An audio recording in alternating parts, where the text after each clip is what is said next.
এই ছেলেটির নাম হলো পুরাব। পুরাব ভীষণ একা একটি ছেলে। ওর জীবনটা বড্ড একাকী এবং নিরামিষ। ব্যক্তিগত জীবনে পুরাবের কোনো বন্ধু নেই। ও যে কলেজে পড়ে সেখানের কেউই ওকে বিশেষ একটা চেনে না। সেখানে ওর কোনো বন্ধু নেই। ওর মা বাবাও ওকে একটা লুজারই মনে করে পুরাবকে দিয়ে জীবনে কিছুই হবে না, ওর কোনো উন্নতিই হবে না কোনোদিন। আর একা থাকতে থাকতে পুরাবও নিজেকে লুজারই মনে করে।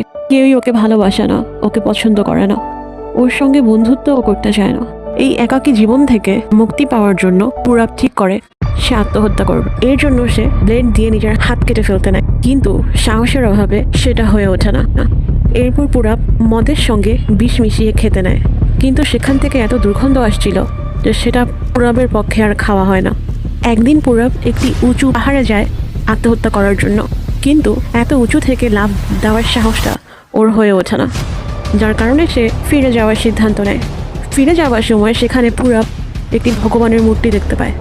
এরপর সে ভগবানের মূর্তির সামনে নিজের সমস্ত রাগ উগড়ে দেয় আর বলতে থাকে, তুমি কেন বানিয়েছো আমাকে ভগবান? আমি তো কোনো কাজেরই না, কেউই আমাকে পছন্দ করে না। কেন তুমি আমাকে এতটা সাধারণ বানালে?